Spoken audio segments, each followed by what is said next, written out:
ধরে যে মঙ্গল কাব্য রচিত হলো, এই সব মঙ্গল কাব্যই কিন্তু সার্থক মঙ্গল কাব্য নয়। একটি সার্থক মঙ্গল কাব্যের জন্য 5টি খণ্ড থাকতে হয়। সেই 5টি খণ্ডের প্রথম খণ্ডটির নাম হচ্ছে আত্মপরিচয়। বন্দনা খণ্ড, প্রথম খণ্ডটির নাম হচ্ছে বন্দনা খণ্ড। বন্দনা শব্দের অর্থ হলো প্রশংসা। এ খণ্ডে কবিরা দেবদেবীর প্রশংসা করে থাকেন, স্তুতি জ্ঞাপন করে থাকেন। একটি সার্থক মঙ্গল কাব্যের দ্বিতীয় খণ্ডটির নাম হচ্ছে আত্মপরিচয় খণ্ড। আত্মপরিচয় মানে হচ্ছে নিজের পরিচয়। এখানে কবিরা নিজেদের পরিচয় দিতেন। নিজেদের পরিচয় দিতে গিয়ে নিজেদের নাম, বাপ-দাদার নাম এবং কোথায় তারা জন্মগ্রহণ করেছেন সেসব কথা এখানে উল্লেখ করে থাকেন। একটি সার্থক মঙ্গল কাব্যের তৃতীয় খণ্ডটির নাম হচ্ছে দেবখণ্ড। দেবখণ্ডকে আবার অলৌকিক খণ্ড বলা হয়ে থাকে, কারণ এ খণ্ডে কবিরা অলৌকিক বিষয়ের অবতারণা করে থাকেন। একটি সার্থক মঙ্গল কাব্যের চতুর্থ খণ্ডটির নাম হচ্ছে নরখণ্ড বা মর্তখণ্ড। সবগুলো খণ্ড মিলে যা তার চেয়ে বড় হচ্ছে এই খণ্ডটি, এটি হচ্ছে মূল কাহিনী। আর এটি সার্থক মঙ্গল কাব্যের সর্বশেষ খণ্ডটির নাম হচ্ছে শ্রুতিফল বা ফলশ্রুতি। শুনলে কোন ধরনের কল্যাণ হবে, লাভ হবে, সেসব কথা এখানে উল্লেখ থাকে, যে কারণে এই খণ্ডটির নাম হচ্ছে শ্রুতিফল বা ফলশ্রুতি। এইভাবে 5টি খণ্ডের মাধ্যমে একটি সার্থক মঙ্গল কাব্যের পরিসমাপ্তি ঘটে থাকে। বাংলা সাহিত্যের মধ্যযুগে এই যে মঙ্গল কাব্য রচিত হচ্ছে, প্রায় 400 বছর ধরে মঙ্গল কাব্য রচিত হচ্ছে। এই মঙ্গল কাব্যকে মঙ্গল কাব্য বলার কিছু যৌক্তিক কারণ রয়েছে। মঙ্গল কাব্যগুলো এক মঙ্গলবারে পাঠ শুরু হয়ে অন্য মঙ্গলবারে শেষ হতো বলে এরূপ নামকরণ করা হয়েছে। অথবা মানুষের বিশ্বাস ছিল মঙ্গল কাব্য শ্রবণ করলে বা ঘরে রাখলে সকল প্রকার মঙ্গল সাধিত হবে, যে কারণে এটির নামকরণ করা হয়েছে মঙ্গল কাব্য। অথবা মঙ্গল সই গাওয়া হতো বলে এরূপ নামকরণ করা হয়েছে। মধ্যযুগে একটু আগেই বলছিলাম যে প্রায় 400 বছর ধরে, সুদীর্ঘ 400 বছর ধরে মঙ্গল কাব্য রচিত হয়েছে। অর্থাৎ মঙ্গল কাব্যের যাত্রা শুরু হয়েছে সেই 15 শতকে মনসা মঙ্গল কাব্যের মাধ্যমে, এবং এ ধারার অর্থাৎ এই 400 বছরের ধারার পরিসমাপ্তি ঘটে সে অন্নদা মঙ্গল কাব্যের মাধ্যমে। মধ্যযুগে যে যে কাব্য দিয়ে, যে মঙ্গল কাব্য দিয়ে এই যাত্রা শুরু হয়েছে, সেই কাব্যটির নাম হচ্ছে মনসা মঙ্গল কাব্য। মনসা মঙ্গল কাব্য কাকে বলে? আজকে আপনারা যারা লাইভে আছেন শেয়ার করে দেন, প্লিজ শেয়ার করে দেন। আর আপনার প্রথম থেকে শেষ পর্যন্ত মনোযোগ দিয়ে আমার কথাগুলো শোনেন, সব কথা মনে থাকবে। তার কারণ আমি যে কথা বলছি, এই বলার মাঝে একটা সিকোয়েন্স আছে। এই সিকোয়েন্সটাই আপনাকে সবকিছু মনে রাখতে সাহায্য করবে। আজকে আমার এই লাইভটা শেষ হওয়ার পরে আপনি চোখ বন্ধ করে 15 মিনিট চিন্তা করবেন, এরপর আর কোনোদিনই আপনি ভুলবেন না। সমস্ত কথা, সমস্ত তথ্য সবকিছু আপনার মনে থাকবে। পরীক্ষা করে দেখেন, এবং মনে থাকে কিনা সেটা আজকে পরীক্ষা করে দেখেন। আমার ক্লাস শেষ হবে, প্রথম থেকে শেষ পর্যন্ত কেউ সরবেন না। শর্ত হচ্ছে মনোযোগ দিয়ে আপনাকে শুনতে হবে, এবং শেষে আপনি 10 থেকে 15 মিনিট এই বিষয়টা নিয়ে চিন্তা করবেন। তাহলে কি হবে, এখান থেকে প্রিলিতে যে কোশ্চেন হবে সেই কোশ্চেন উত্তর দিতে পারবেন, রিটেন কোশ্চেন উত্তর দিতে পারবেন, ভাইবার কোশ্চেনের এখান থেকে উত্তর দিতে পারবেন। অর্থাৎ আজকের এই আলোচনাটি শুধু বিসিএস প্রিলির জন্য নয়, এটা বিসিএস প্রিলির জন্য, বিসিএস রিটেনের জন্য, বিসিএস ভাইবার জন্য, ব্যাংক জবের জন্য, শিক্ষক নিবন্ধনের জন্য, প্রাইমারি সরকারি চাকরির জন্য, এক কথায় সকল চাকরির জন্য, 10ম থেকে 18তম গ্রেডের সকল চাকরি প্রার্থীদের জন্য আজকের এই ক্লাসটি। সুতরাং বুঝতেই পারছেন কতটা গুরুত্বপূর্ণ। এবং বিসিএস পরীক্ষায় এবং সকল চাকরির পরীক্ষায় অসংখ্যবার এখান থেকে প্রশ্ন এসেছে, যে কারণে ক্লাসে আপনাদের মনোযোগটা থাকা চাই। মনোযোগ থাকলে আপনি অবশ্যই ভালো করবেন।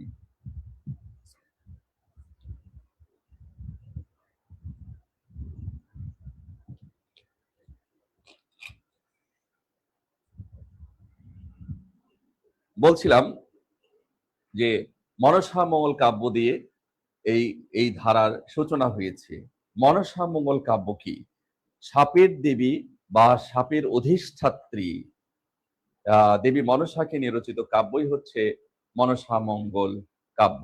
এই মনসা মঙ্গল কাব্যের যিনি আদি কবি তার নাম হচ্ছে কানাহরি দত্ত। এটা কিন্তু বিশেষ পরীক্ষা অসংখ্য বার এসেছে এবং বিভিন্ন চাকরির পরীক্ষায় এসেছে যে মনসা মঙ্গল কাব্যের আদি কবি কে, এই প্রশ্নটি এসে থাকে। হ্যাঁ, মনসা মঙ্গল কাব্যের যিনি আদি কবি তার নাম হচ্ছে কানাহরি দত্ত। কানাহরি দত্ত রচিত কোনো কাব্য এখনো পর্যন্ত কিন্তু আমরা পাইনি।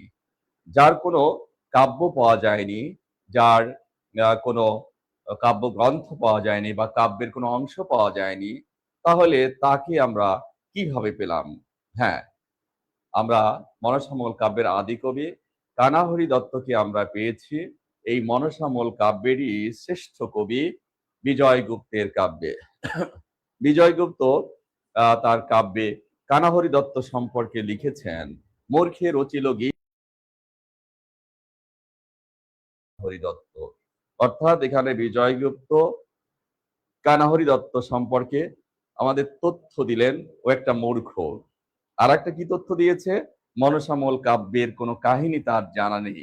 আর একটা তথ্য দিয়েছে কি, তার নাম হচ্ছে কানাহরি দত্ত। অর্থাৎ এই কানাহরি দত্তের কোনো কাব্য পাওয়া যায়নি, কিন্তু বিজয়গুপ্ত তার কাব্যে এই কানাহরি দত্তের বদনাম করতে গিয়ে তার তার সম্পর্কে আমাদের একটি তথ্য দিয়ে দিলেন যে মনসা মঙ্গল কাব্যের আদি কবি হলেন কানাহরি দত্ত। এবং বিজয় গুপ্তের বিখ্যাত এই লাইন দুটো আপনারা মনে রাখবেন যে মূর্খে রচিল গীত ও না জানে বৃত্তান্ত, প্রথমে রচিল গীত ও কানাহরি দত্ত। এই মনসা মঙ্গল কাব্যের যিনি শ্রেষ্ঠ কবি তিনি হলেন বিজয় গুপ্ত। বিজয় গুপ্ত তার এই মনসামঙ্গল কাব্যের নাম রেখেছেন পদ্মপুরাণ। কারণ হলো দেবী মনসার জন্ম হয়েছিল পদ্ম পাতার উপরে, যে কারণে তিনি এরূপ নামকরণ করেছেন। মনসামঙ্গল কাব্যের আরেক কবি তার নাম হলেন দ্বিজবংশী দাস। তিনি সুকণ্ঠী গায়ক ছিলেন, যার বাড়ি ছিল কিশোরগঞ্জে। এবং এই আহ দ্বিজবংশী দাসের মেয়ে চন্দ্রাবতী, যিনি বাংলা সাহিত্যের মধ্যযুগের প্রথম কবি এবং বাংলা সাহিত্যের প্রথম মহিলা কবি হিসেবে আমাদের কাছে পরিচিত, যিনি মলুয়া দস্যু কেনা নামের পালা এই কাব্য রচনা করেছেন এবং তিনি রামায়ণের বাংলা অনুবাদ পর্যন্ত শুরু করেছিলেন, কিন্তু অসম্পূর্ণ রেখেই তিনি মারা যান। এছাড়া মনসামঙ্গল কাব্যের আরো কবি রয়েছেন কেতকা ক্ষেমানন্দ, হেমানন্দ, বিপ্রদাস, পিপিলাই উল্লেখযোগ্য কবি রয়েছেন। মনসামঙ্গল কাব্যের কবি সম্পর্কে আপনারা জানতে পারলেন। এখান থেকে প্রশ্ন হতে পারে যে মনসামঙ্গল কাব্যের আদি কবিকে? সঠিক উত্তর কানাহরি দত্ত। প্রশ্ন হতে পারে মনসামঙ্গল কাব্যের শ্রেষ্ঠ কবিকে? বিজয় গুপ্ত। প্রশ্ন হতে পারে যে মনসা মঙ্গল কাব্যের শ্রেষ্ঠ কবি বিজয় গুপ্ত, তিনি তার মনসা মঙ্গল কাব্যের নাম কি রেখেছেন? পদ্মপুরাণ। তারপরে কানাহরি দত্তের পরিচয় পাওয়া যায় কার কাব্যে? বিজয় গুপ্তের কাব্যে। প্রশ্ন হতে পারে এখান থেকে আরো যে মনসা মঙ্গল কাব্যের কোন কবি সুকণ্ঠী সুকণ্ঠী গায়ক ছিলেন? মনসা মঙ্গল কাব্যের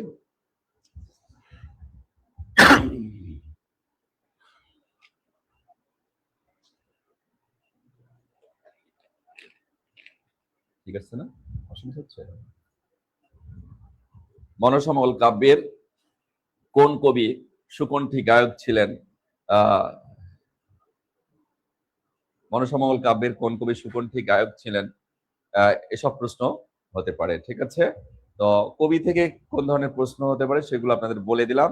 এবার মনসা মঙ্গল কাব্যের চরিত্র থেকে কিন্তু প্রশ্ন এসে থাকে। মনসা মঙ্গল কাব্যের যে প্রধান যে চরিত্রগুলো আছে, দেবী মনসা, তারপরে চাঁদ সদাগর, সনকা, এরপরে নারী চরিত্রগুলোর মধ্যে বেহুলা আছে, লক্ষিন্দর আছে। এই চরিত্রগুলো থেকেও কিন্তু বিসিএস পরীক্ষায় অসংখ্যবার প্রশ্ন এসেছে, বিভিন্ন চাকরির পরীক্ষায় অসংখ্যবার প্রশ্ন এসেছে। ঠিক আছে,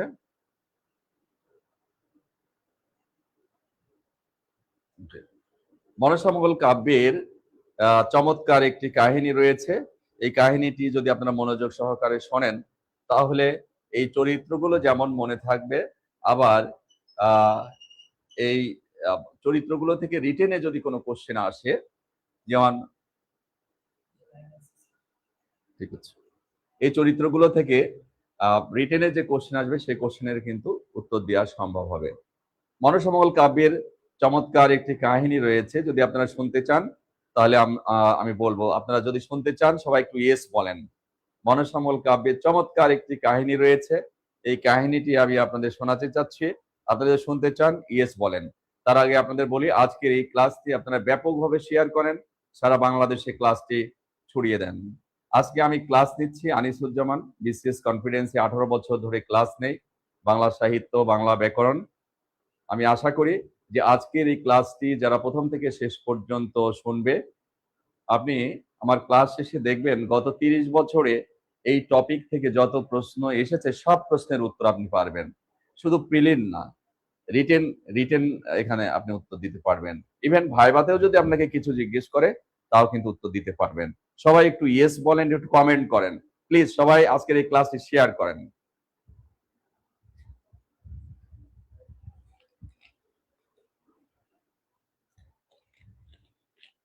ইয়েস বলছে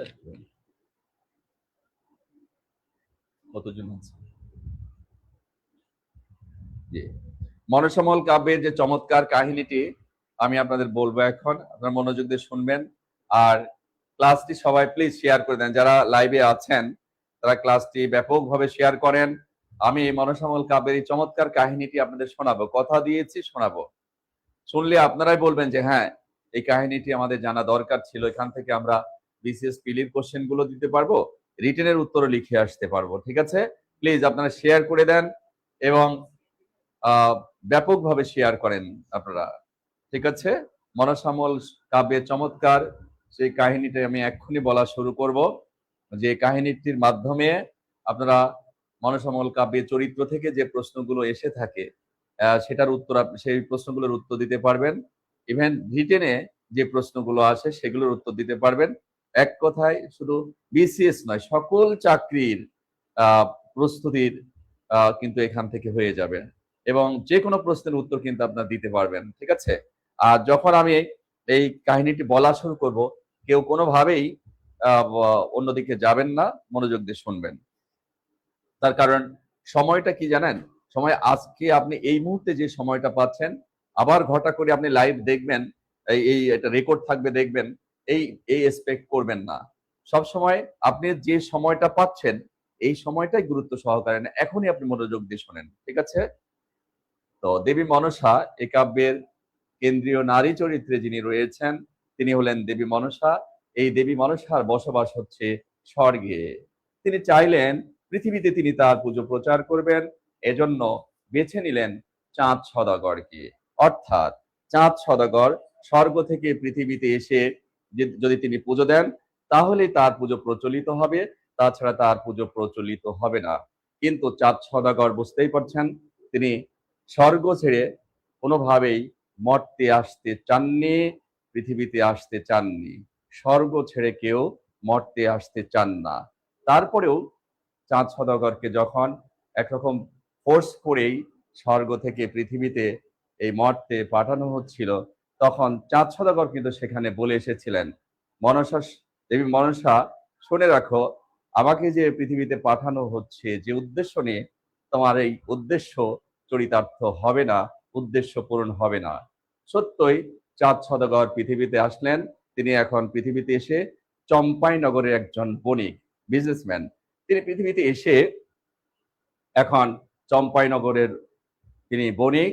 পৃথিবীতে তার প্রভাব, প্রতিপত্তি, বৃত্ত, বৈভব, অর্থাৎ একজন মানুষের টোটালিটি বলতে যা বোঝায় তার সব কিছুই ছিল চাঁদ সদাগরের মাঝে। কিন্তু চাঁদ সদাগর তিনি তাকে পুজো দিলেন না, দেবী মনসাকে পুজো দিলেন না, উল্টো তিনি পুজো দিলেন তারই বাবা মহাদেব শিবকে। কিন্তু আমরা দেখতে পাবো যে তার ঘরের স্ত্রী সনকা তিনি গোপনে পুজো দিচ্ছেন দেবী মনসাকে। একদিন চাঁদ সওদাগর দেখে ফেললেন তার স্ত্রী দেবী মনসাকে পুজো দিচ্ছেন। দেখার সঙ্গে সঙ্গে চাঁদ সওদাগর পায়ে লাথি মেরে সেগুলো ভেঙে চুরমার করে দিলেন। তখনই স্বর্গ থেকে দেবী মনসা রেগে গেলেন। রেগে যে চাঁদ সওদাগরের যে 6 সন্তান ছিল সেই 6 সন্তানকে সাপে কেটে মেরে ফেলানো হলো। শুধু তাই নয়, চাঁদ সওদাগরের বাড়ি ঘর ভেঙে চুরমার করা হলো। বুঝতেই পারছেন, 6 সন্তান সাপে কেটে মারা গেল, বাড়ি ঘর ভেঙে চুরমার করা হলো। এখন তার অবস্থা কি? তার স্ত্রী, চাঁদ সওদাগরের স্ত্রী গোপনে দেবীর কাছে সন্তান চাইলে দেবী মনসা বললেন, আমি তোমাকে সন্তান দিতে পারি, কিন্তু মনে রেখো এই সন্তান বাসর ঘরে সাপে কেটে মারা যাবে। যেহেতু 6 সন্তান সাপে কেটে মারা গিয়েছে, বাড়িঘর ভেঙে চুরমার করেছে, ভবিষ্যৎ অতটা চিন্তা করলেন না। সন্তান নিলেন, তার নাম রাখা হলো লক্ষিন্দর। লক্ষিন্দর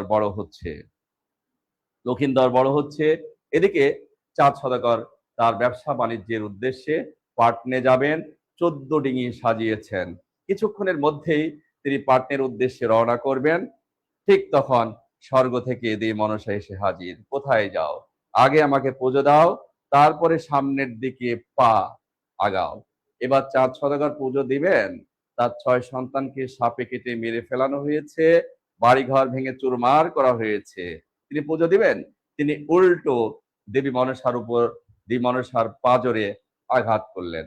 পাজরে আঘাত করলে দেবী মনসা এবার আঘাত পেয়ে শুধু রেগে রইলেন না, তিনি রেগে অগ্নি শর্মা হয়ে রইলেন। এদিকে চাঁদ সওদাগর তার 14 ডিঙি সাজিয়ে দূর দেশে ব্যবসা বাণিজ্যের উদ্দেশ্যে পাটনে চলে গেলেন।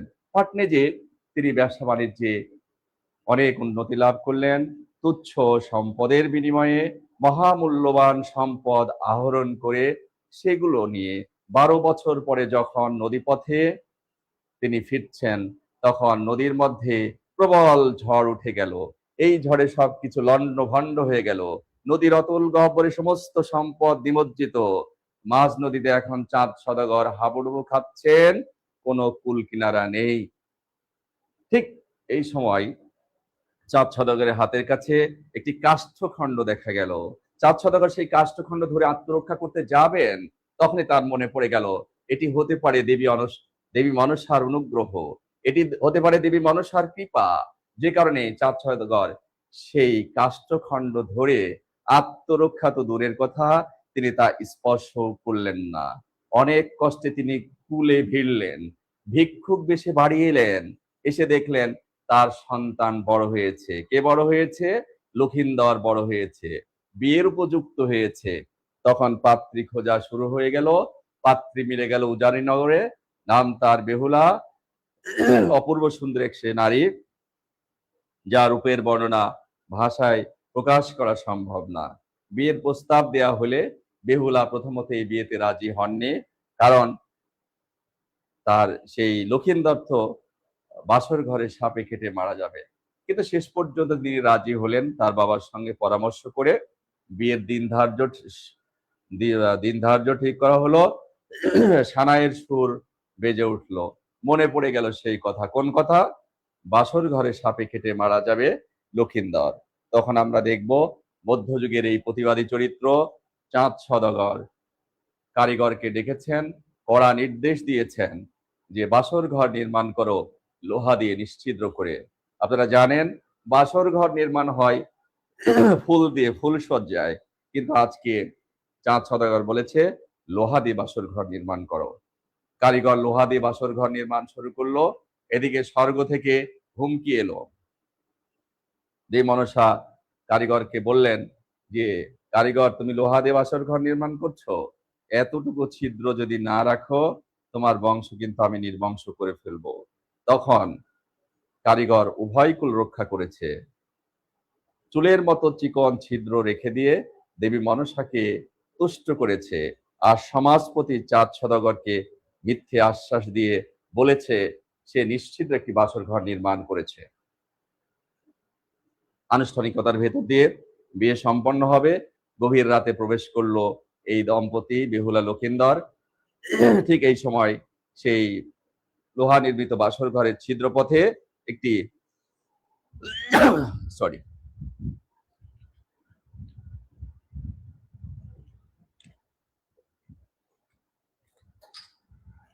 সরি বলছিলাম, সেই ছিদ্রপথে সেই দূত প্রবেশ করলো, অর্থাৎ এই মনসার দূত প্রবেশ করেছে এবং বেহুলা সুদীর্ঘ কেশ বেয়ে এসে লক্ষিন্দরকে সাপে ছোবল মারার সঙ্গে সঙ্গে মাঝরাতে কিন্তু এই লোহা নির্মিত বাসর ঘরে লক্ষিন্দর সাপে কেটে মারা গেল। সকাল হলো, সবাই জেনে গেল সত্যই লক্ষিন্দর সাপে কেটে মারা গিয়েছে।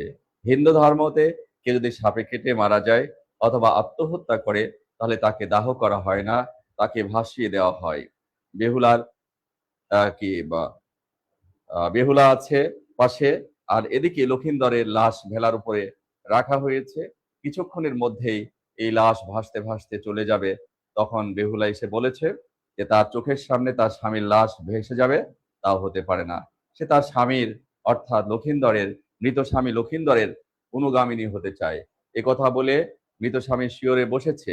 এই লাশ ভাসতে ভাসতে যাচ্ছে, একসময় এই লাশ পচে দুর্গন্ধযুক্ত হবে, সমস্ত শরীর থেকে মাংস ঝরে পড়বে। তখন বেহুলা তার মৃত স্বামীর হাড্ডিগুলো সংরক্ষণ করবে এবং পৌঁছে যাবে নেতাই ধোপানির ঘাটে। নেতাই ধোপানির ঘাটে যে দেখবে নেতাই ধোপানি কাপড় ধুচ্ছে আর তাকে এক কিশোরী খুব বিরক্ত করছে। তখন নেতাই ধোপানি করলো কি, জাদু দিয়ে এই কিশোরীকে মেরে ফেললো। যখন তার কাজ সম্পন্ন হলো, শেষ হলো, আবার জাদু দিয়ে এই কিশোরীকে জীবিত করেছে। বেহুলা দূর থেকে দেখে যে জীবিতকে মৃত করতে পারে আর মৃতকে জীবিত করতে পারে, সে বোধ হয় তার স্বামীকেও ফিরে দিতে পারবে। এ ভেবে দৌড়ে যে তার স্বামীর প্রাণ ভিক্ষা চাইলে নিতাই ধোপানি স্পষ্ট বলে দিলেন, এটি আমার পক্ষে সম্ভব না, তুমি স্বর্গে আরোহণ করো, সেখানে যে নেচে গিয়ে দেবী মনসাকে তুষ্ট করতে পারলে তুমি ফিরে পেতে পারো তোমার তোমার স্বামীকে, তোমার 6 ভাসুরকে, তোমার শ্বশুরের নিমজ্জিত সম্পদ সব ফিরে পেতে পারো। সেখান থেকে বেহুলা স্বর্গে আরোহণ করেছে। নেচে গিয়ে দেবী মনসাকে তুষ্ট করলে দেবী মনসা বললেন, আজকে আমি তোমাকে সবকিছু ফিরে দিতে পারি, কিন্তু শর্ত হচ্ছে তোমার শ্বশুরকে আমার পুজো দিতে হবে।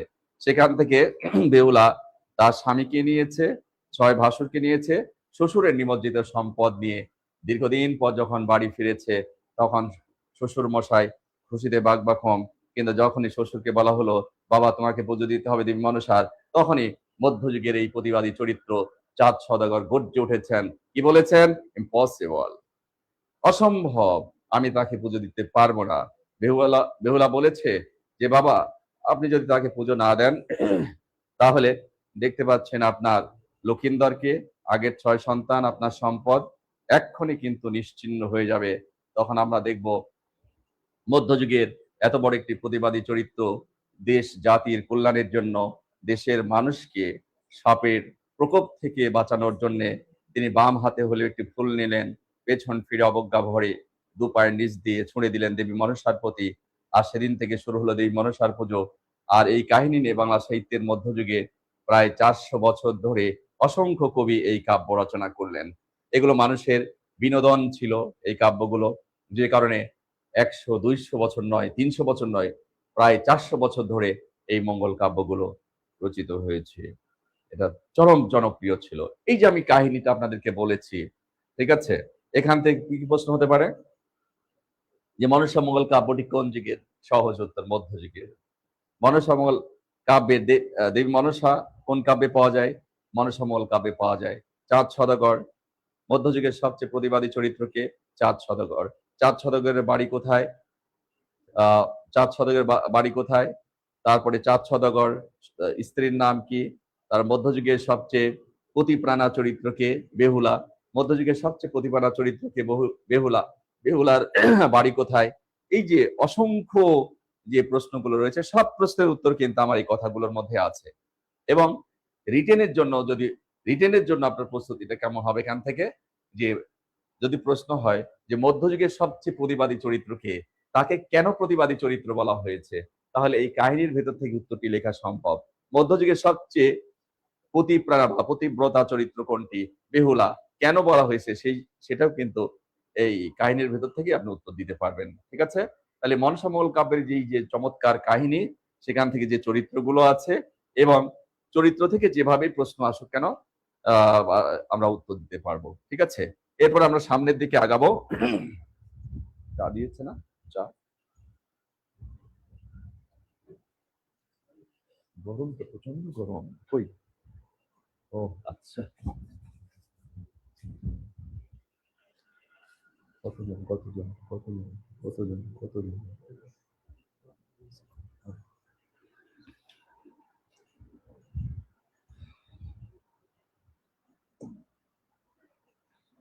তাহলে মনসামঙ্গল কাব্যের প্রধান যে চরিত্রগুলো একটু আপনারা লিখে নেন। প্রধান চরিত্র, প্রধান চরিত্র মনসামঙ্গল কাব্যের প্রধান চরিত্রগুলো হচ্ছে: এক, দেবী মনসা। এত মোটা লেখা হচ্ছে কেন?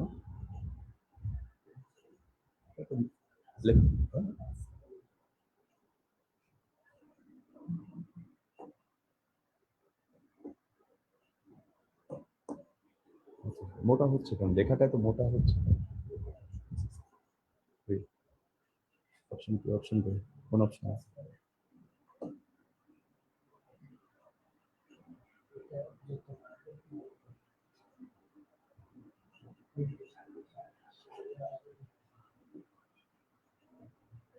চিকন চিকন চিকন।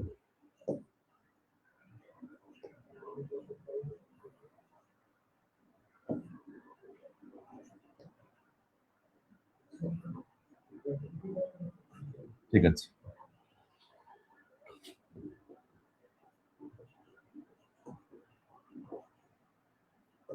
প্রধান চরিত্র একটু লিখে রাখেন আপনারা সবাই: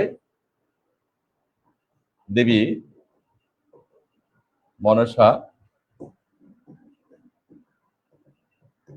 স্বর্গীয় দেবী,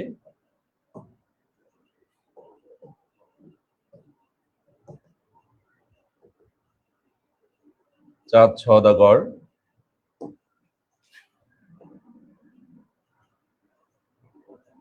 চাঁদ সওদাগর মধ্যযুগের সবচেয়ে প্রতিবাদী চরিত্র।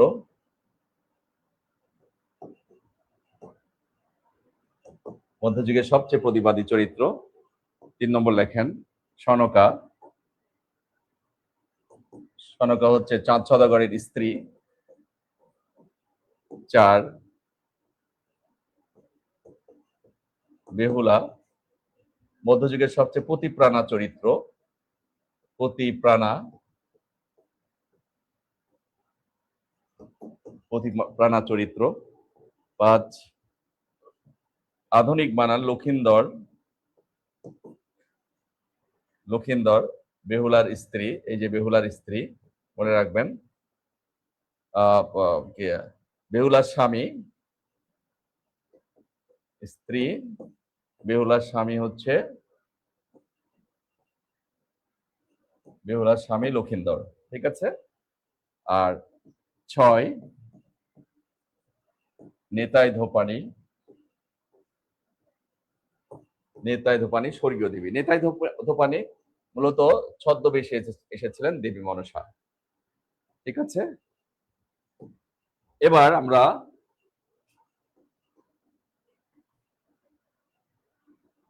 চণ্ডীমঙ্গল কাব্য সম্পর্কে জানবো। চণ্ডীমঙ্গল কাব্য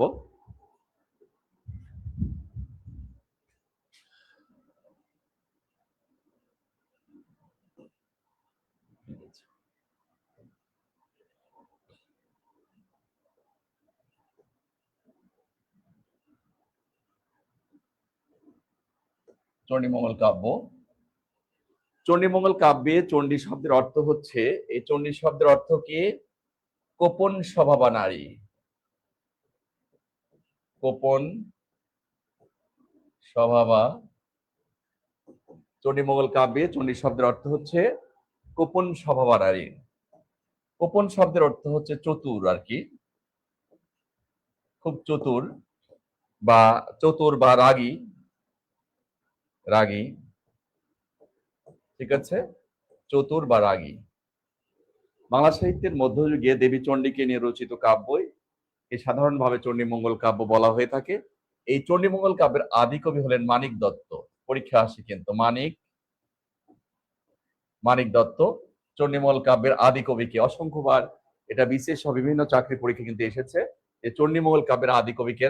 মানিক দত্ত। চণ্ডীমঙ্গল কাব্যের শ্রেষ্ঠ কবি কে?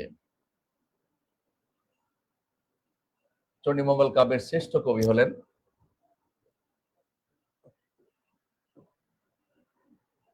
কবি কঙ্কন মুকুন্দরাম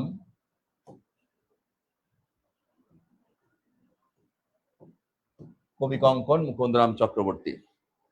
চণ্ডীমঙ্গল কাব্যের শ্রেষ্ঠ কবি হলেন কবি কঙ্কন মুকুন্দরাম চক্রবর্তী।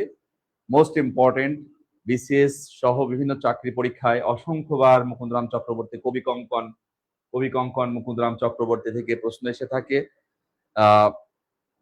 বিসিএস বিসিএস শুধু প্রিলি না, রিটেনেও কিন্তু কোশ্চেন হয়ে থাকে এখান থেকে।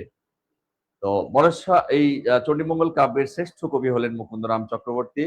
মুকুন্দরাম চক্রবর্তী তিনি রাজা রঘুনাথের সমসাময়িক ছিলেন। তিনি রাজা রঘুনাথের গৃহশিক্ষকও ছিলেন। তিনি সভাকবি ছিলেন।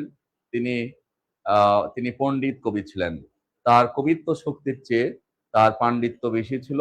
আধুনিক যুগের সাহিত্য সমালোচকগণ এই কবি কঙ্কন মুকুন্দরাম চক্রবর্তী সম্পর্কে মন্তব্য করেছেন, তিনি মধ্যযুগে জন্মগ্রহণ না করে আধুনিক যুগে জন্মগ্রহণ করলে তিনি কাব্য না লিখে উপন্যাস লিখতেন বা কবি না হয়ে ঔপন্যাসিক হতেন।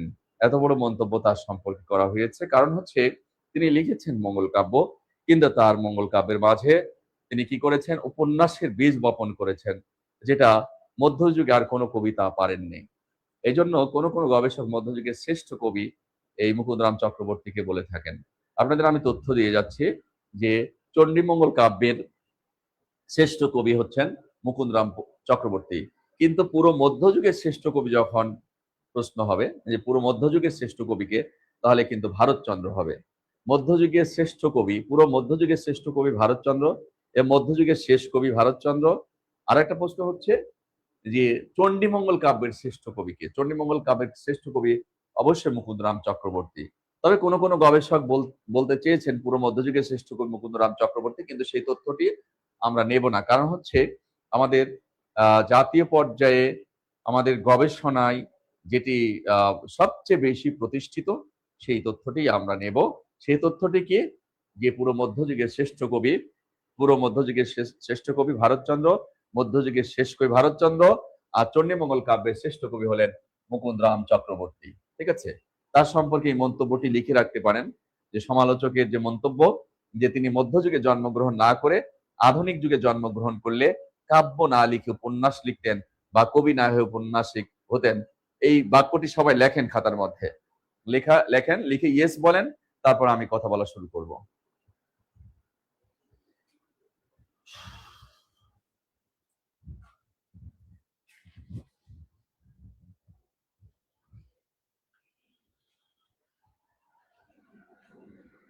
প্রচন্ড গরম, প্রচন্ড গরম। হ্যাঁ?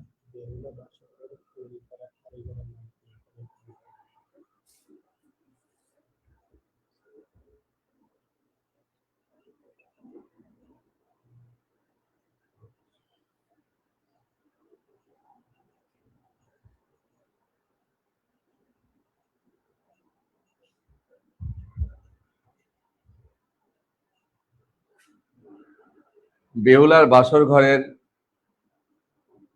কারিগরের নাম কি ছিল? তাহলে আপনি রবীন্দ্রনাথকে পড়াতে যে একটা প্রশ্ন করে নাও আমাকে যে রবীন্দ্রনাথের নানির নাম কি ছিল। কথা বুঝতে পেরেছেন? আমি যতটুকু দিয়েছি পৌরাণিক, এটা পৌরাণিক কাহিনী থেকে যেটা হাইলাইটস হয়, যেটি আমাদের কাছে সহজে আসে, সেই তথ্যগুলি আপনাদের দেয়া হয়েছে। নো নিড, যেটা প্রশ্ন করেছেন এটা এটা এই ধরনের প্রশ্ন কোনোদিন আসেও নেই, এটা জানারও প্রয়োজন অনুভব করি নাই। ঠিক আছে? ক্লিয়ার? মুকুন্দরাম চক্রবর্তী। মুকুন্দরাম চক্রবর্তী চণ্ডীমঙ্গল কাব্যের শ্রেষ্ঠ কবি, সেটা আপনাদের বলেছে, এবং সমালোচকের মন্তব্যটা আপনাদের লিখতে বলেছে যে তিনি মধ্যযুগে জন্মগ্রহণ না করে আধুনিক যুগে জন্মগ্রহণ করলে তিনি কাব্য না লিখে উপন্যাস লিখতেন। ঠিক আছে? মুকুন্দরাম চক্রবর্তী এর চণ্ডীমঙ্গল কাব্যের একটি উপাখ্যান রয়েছে, সেটি হচ্ছে কালকেতু উপাখ্যান। এই কালকেতু উপাখ্যান থেকে, উপাখ্যান মানে কাহিনী শাখা, ঠিক আছে, এই উপাখ্যান থেকে প্রশ্ন কিন্তু এসে থাকে।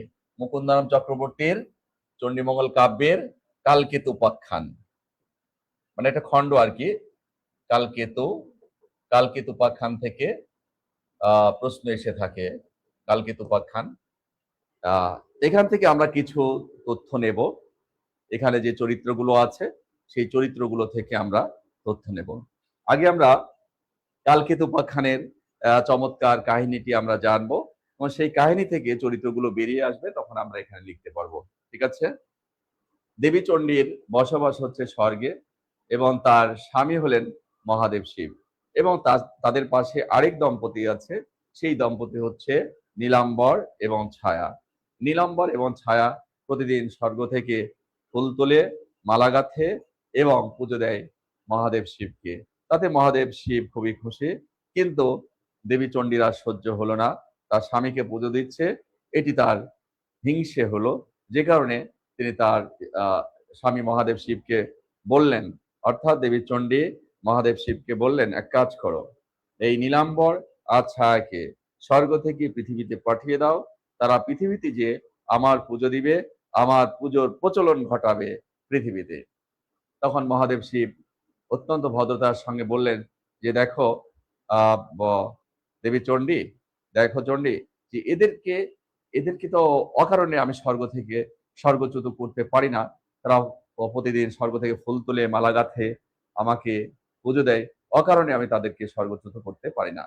তখন দেবী চণ্ডী দেখলেন সোজা আঙ্গুলে ঘি ওঠে না, আঙ্গুল এবার তার বাঁকা করতে হবে। এবার দেবী চণ্ডী কি করলেন, একটি বিষাক্ত কীটে পরিণত হয়ে ফুলের মাঝে যে চুপটি করে বসে রইলেন। পরদিন নীলাম্বর এবং ছায়া সেসব ফুল তুলেছে। দেবী চণ্ডী কোথায় আছে? ওই ফুলের মাঝে আছে। এবার এই ফুল দিয়ে গাঁথা হলো মালা। দেবী চণ্ডী কোথায় আছে? মালার মাঝে আছে। এরপর এই মালা পরানো হলো কাকে? মহাদেব শিবকে। এখন দেবী চণ্ডী কোথায় আছে? শিবের গলায় আছে। কে কার গলায় আছে?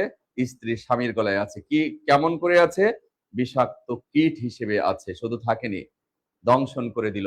এই দংশনের জ্বালায় মহাদেব শিব কাতর হয়ে গেলেন এবং অভিশাপ দিলেন যে, নীলাম্বর, ছায়া, তোদের এখানে থাকবার অধিকার নেই, তোরা এখান থেকে মর্তে চলে যা, পৃথিবীতে চলে যা, সেখানে যে তোরা জীবিকা নির্বাহ কর।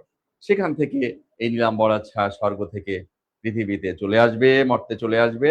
পৃথিবীতে এসে নীলাম্বর ছায়া এই এক দম্পতি হলো, তারা স্বামী স্ত্রী হলো। নীলাম্বরের নাম হলো কালকেতু আর ছায়ার নাম হলো ফুল্লরা। পৃথিবীতে এসে তাদের সংসার শুরু হলো। এ সংসারে প্রেম, প্রীতি, ভালোবাসা, সুখ দুঃখ, হাসি কান্না সবই আছে। একসময় আমরা দেখব যে কালকেতু যেহেতু একজন শিকার, প্রতিদিন বনে জঙ্গলে যায়, পশু পাখি শিকার করে, প্রতিদিন বন জঙ্গল থেকে পশু পাখি ধরে ধরে খাচ্ছে। বনের পশু পাখিরা এক সময় কালকেতুর উপর অতিষ্ঠ হয়ে যাবে, তাদের বংশবৃদ্ধি হতে দিচ্ছে না, ধরে ধরে খাচ্ছে। যে কারণে বনের পশু পাখিরা কি করবে? দেবী চণ্ডীর শরণাপন্ন হয়ে কালকেতুর বিরুদ্ধে অভিযোগ করবে, কারণ দেবী চণ্ডী একাধারে মানুষ এবং পশু পাখির দেবী। যে কারণে বনের পশু পাখিরা তার শরণাপন্ন হয়ে কালকেতুর বিরুদ্ধে অভিযোগ করেছে। দেবী চণ্ডী বললেন, ঠিক আছে, আমি আসবো মর্তে, আমি আসবো, পৃথিবীতে আসবো, এসে তোমাদের এই সমস্যার সমাধান করব। সত্যই দেবী চণ্ডী একদিন স্বর্গ থেকে পৃথিবীতে চলে এলেন। বনের সব পশু পাখিকে নিয়ে তিনি মিটিং সিটিং করে তিনি সিদ্ধান্ত দিলেন, তোমরা এক কাজ করো, তোমরা একটা নির্দিষ্ট জায়গায় লুকিয়ে থাকো, আমি কালকেতুর মজা দেখাচ্ছি। দেবী চণ্ডীর কথা মতো বনের সব পশু পাখি এক জায়গায়, নির্দিষ্ট জায়গায় লুকিয়ে রইল। আর এদিকে দেবী চণ্ডী এবার একটি স্বর্ণগধিকা, অর্থাৎ গুই সাপের ছদ্মবেশ ধারণ করলেন, অর্থাৎ গুই সাপে পরিণত হলেন, স্বর্ণগধিকা। কালকেতু যথারীতি এসেছে পশু পাখি শিকার করতে, এসে দেখে বনে জঙ্গলে পশু পাখি কিছুই নেই। পাবে কোথায়? কারণ দেবী চণ্ডী তো সব লুকিয়ে রেখেছে। শেষ পর্যন্ত কালকেতু দেখলো কিছুই যখন পাওয়া গেল না, কি আর করা, এই গুই সাপটিকেই ধরে নিয়ে যে এটাই আজকে আহার করবে। যাই হোক, এই গুই সাপ আসলে তো বুঝতেই পারছেন কে গুই সাপ, কে? দেবী চণ্ডী। বাড়িতে গেল। দেবী চণ্ডী কোথায় গেল? বাড়িতে গেল। বাড়িতে যাওয়ার পরে দেখলো যে তার স্ত্রী বাড়িতে নেই। প্রতিবেশী বাড়ি থেকে আহ চাল ধার করতে গিয়েছে। আর এদিকে কালকেতু কি করলো, এই স্বর্ণগধিকা বা গৈসাপকে উঠোনে রেখে চলে গেল হাটে। হাটে গেল। এবার আহ যথারীতি ওই ফুল্লরা এসে দেখে যে অপূর্ব সুন্দরী এক ষোড়শী কন্যা দাঁড়িয়ে আছে উঠোনে, অর্থাৎ এই দেবী চণ্ডী তার সমর্তি ধারণ করেছে, সমর্তি বা আসল রূপ ধারণ করেছে, অর্থাৎ ষোড়শী কন্যার রূপ ধারণ করেছে। তখন এই তখন আমরা দেখব যে প্রতিবেশীর বাড়ি থেকে যখন ফুল্লরা আসলো, এসে যখন এই অবস্থা দেখলো, তখন ফুল্লরা ভেবেছে নিশ্চয়ই কালকেতু তাকে বিয়ে করে এনেছে। এরপরে যেহেতু কালকেতু বাড়িতে ছিল না, হাটে ছিল, তখন একটু দেরি করি তারপরে যাই, কিন্তু না, দৌড়ে চলে গিয়েছে হাটে। হাটে যেয়ে কালকেতুকে শাসিয়ে শাসিয়ে বলেছে, পিঁপড়ায় পাখাবারে মরিবার তরে কাহার ষোড়শী কন্যা আনিয়াছ ঘরে। কালকেতু তো বুঝতে পারছে না কোন ষোড়শী কন্যা এনেছে, এনেছে তার গুইসাপ। তারপরে বাড়িতে এসে দেখে সত্যই অপূর্ব সুন্দর এক নারী দাঁড়িয়ে আছে। তখন কালকেতু তীর ধনুক বের করেছে, বের করে বলেছে যে তোমার পরিচয় দাও, তোমার পরিচয় না দিলে এক্ষুনি তোমাকে আমি হত্যা করব। তখন দেবী চণ্ডী বলেছেন যে আমি হলাম দেবী চণ্ডী, যে গৈসাপ তুমি এনেছিলা, যে স্বর্ণগদিকা তুমি এনেছিলা, সেটি আমি ছিলাম দেবী চণ্ডী। এখন কথা হচ্ছে আমার পুজো দিতে হবে, আমার পুজোর প্রচলন ঘটাতে হবে পৃথিবীতে। তখন কালকেতু বলেছে অসম্ভব, আমি তোমাকে পুজো দেব না, তবে একটি শর্তে আমি তোমাকে পুজো দিতে পারি, যদি তুমি আমাকে গুজরাট রাজ্যের রাজা বানাতে পারো। তখন দেবী চণ্ডী তার পুজো নেওয়ার জন্য এই কালকেতুকে গুজরাট রাজ্যের রাজা বানাতে চেয়েছে এবং কালকেতুকে অনেক মোহর দিয়েছে। সেই মোহর পাবার পরে আরো কিছু ঘটনা শাখা প্রশাখা বিস্তার করবে। সেই মোহর পাওয়ার পরে সেই মোহরগুলো খাঁটি কিনা তা যাচাই করার জন্য মুরারিশিলের কাছে গেলে তখন মুরারিশিল বলবে যে দেবী চণ্ডী তোমার সাথে প্রতারণা করতে চেয়েছে, এগুলো খাঁটি মোহর না, এগুলো হচ্ছে কি ভাঙ্গা পিতল, এভাবে প্রতারণা করতে চেয়েছে বলে এই উপাখ্যানে, অর্থাৎ কালকেতু উপাখ্যানে আমরা দেখব যে এই মুরারিশিল প্রতারণা করতে চেয়েছে, যেন তাকে প্রতারক চরিত্র বলা হয়েছে। এবং এই কাব্যে আরেকটি চরিত্র রয়েছে, সংক্ষেপ করব, সেটি হচ্ছে ভানুদত্ত। অর্থাৎ যখন এই কালকেতু এই গুজরাট রাজ্যের রাজা হয়ে গেলেন, তখন ভানুদত্ত নানা রকম ষড়যন্ত্র করে। তখন কালকেতু ভানুদত্তকে শাস্তি দিয়েছে। কি শাস্তি দিয়েছে? তার মাথার সব চুল কেটে ন্যাড়া করে তার মাথায় ঘোল ঢেলে রাজ্য থেকে বিতাড়িত করলে ভানুদত্ত আশ্রয় নেয় কলিঙ্গ রাজ্যে। সেখানেও তার ষড়যন্ত্র থামবে না। সেখানে গিয়ে ওই কলিঙ্গ রাজ্যের রাজাকে বলেছে যে এই কালকেতু কিন্তু খুব তোমার বিরুদ্ধে ষড়যন্ত্র করছে, যে কোনো সময় তোমার এই রাজ্য দখল করে নিতে পারে। তখন ওই কলিঙ্গ রাজ্যের রাজাকে এভাবে ভানুদত্ত উস্কে দিলে কলিঙ্গ রাজ্যের রাজা হঠাৎ একদিন এসে এই কালকেতুর রাজ্য গুজরাট রাজ্য দখল করে নিলে তখন কালকেতু নিরুপায় হয়ে পড়ে। আবার দেবী চণ্ডীর শরণাপন্ন হলে দেবী চণ্ডী তখন ওই কলিঙ্গ রাজ্যের রাজাকে স্বপ্নে দেখালেন যে দেখো, আমি কালকেতুকে যে গুজরাট রাজ্য দিয়েছি তা আমি তাকে কৃপা করে দিয়েছি, অনুগ্রহ করে দিয়েছি, তুমি এটি দখল করতে পারো না, তাকে ফিরিয়ে দাও। পরে তাকে রাজ্য ফিরিয়ে দেওয়া হয়েছে, অর্থাৎ গুজরাট রাজ্য তাকে ফিরিয়ে দেওয়া হয়েছে। এসব কাহিনী শাখা প্রশাখা আছে। এখান থেকে যে চরিত্রগুলো পেলাম আমরা, যেটা বিশেষ বিভিন্ন চাকরির পরীক্ষা আসে, সেগুলো আমরা নেব। আপনারা একটু লিখে নেন, হ্যাঁ, লিখে নেন প্লিজ। আর ক্লাসটি তো পেজে হচ্ছে, আপনারা একটু শেয়ার করে দেন, ব্যাপকভাবে শেয়ার করেন। আজকের এই ক্লাসটি খুবই গুরুত্বপূর্ণ। আপনারা যদি ক্লাসটি মনোযোগ দিয়ে প্রথম থেকে শেষ পর্যন্ত করেন, তাহলে সমস্ত তথ্য কিন্তু মনে থাকবে। মধ্যযুগের এই সমস্ত তথ্যগুলো আমাদের কাছে খুব অপরিচিত মনে হয় এবং এই তথ্যগুলো কিন্তু সহজে কেউ মনে রাখতে পারে না। কিন্তু আমি যে ঘটনাগুলো বলছি, এই ঘটনার ভেতর দিয়ে কিন্তু আপনি সমস্ত তথ্য মনে রাখতে পারবেন। ঠিক আছে? এই জন্য মনোযোগটা থাকা চাই। তো এখানে আমরা দেখবো দেবী চণ্ডী, দেবী চণ্ডী, দেবী চণ্ডী, দেবী চণ্ডী স্বর্গীয় দেবী। কালকেতু কালকেতু লেখেন, কালকেতু স্বর্গীয় নাম, কালকেতু স্বর্গীয় নাম নীলাম্বর,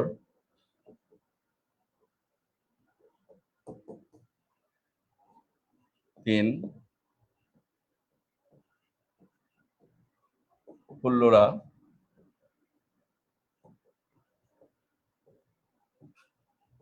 স্বর্গীয় নাম ছায়া।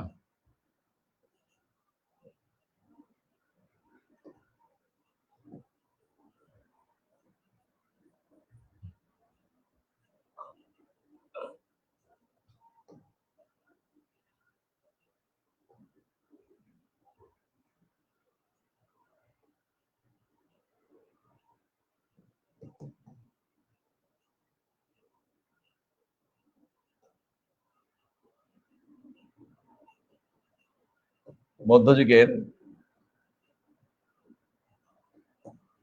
সবচেয়ে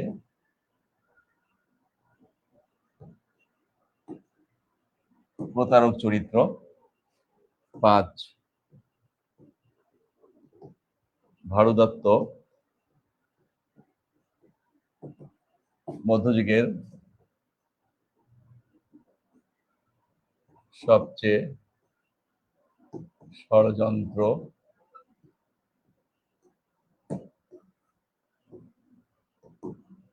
মধ্যযুগের সবচেয়ে ষড়যন্ত্রকারী চরিত্র। হ্যাঁ, এটা হচ্ছে প্রিলিম কোশ্চেন। কোশ্চেন হতে পারে দেবী চণ্ডী চরিত্রটি কোন কাব্যে পাওয়া যায়, চণ্ডী মঙ্গল কাব্যে পাওয়া যায়। প্রশ্ন হতে পারে যে কালকেতু স্বর্গীয় নাম কি ছিল, কালকেতু স্বর্গীয় নাম ছিল নীলাম্বর, পৃথিবীতে এসে তার নাম কি কি হলো, কালকেতু। কালকেতুর পেশা কি ছিল, পশু পাখি শিকার করা। ফুল্লরার স্বর্গীয় নাম কি ছিল, ছায়া। পৃথিবীতে এসে তার নাম কি হলো, ফুল্লরা হলো। ফুল্লরার মুখ থেকে যে প্রতিবারই দুটো আমরা লাইন শুনতে পাই যে পিঁপড়ায় পাখাবারে মরিবার তরে কাহার ষোড়শী কন্যা আনিয়াছ ঘরে, এটা মনে রাখবেন আপনারা। ফুল্লরা ফুল্লরা গৃহিণী, তবে মধ্যযুগের সবচেয়ে প্রতিবাদী নারী চরিত্র। ফুল্লরা হচ্ছে মধ্যযুগের সবচেয়ে, ফুল্লরা কালকেতু স্বর্গীয় নাম নীলাম্বর, স্বর্গীয় নাম। তবে ফুল্লরার পাশে একটু লিখে রাখেন মধ্যযুগের সবচেয়ে প্রতিবাদী নারী চরিত্র, মধ্যযুগের সবচেয়ে প্রতিবাদী নারী চরিত্র লিখে রাখেন, খুবই গুরুত্বপূর্ণ তথ্য। আর মোরা ঋষিল, এটা মধ্যযুগের সবচেয়ে প্রতারক চরিত্র ভারু দত্ত। ভারু দত্ত রস্যকার হবে এখানে, ভারু দত্ত মধ্যযুগের সবচেয়ে ষড়যন্ত্রকারী চরিত্র। ঠিক আছে, এই তথ্যগুলো একটু খাতার মধ্যে আপনারা লিখে নেন প্লিজ।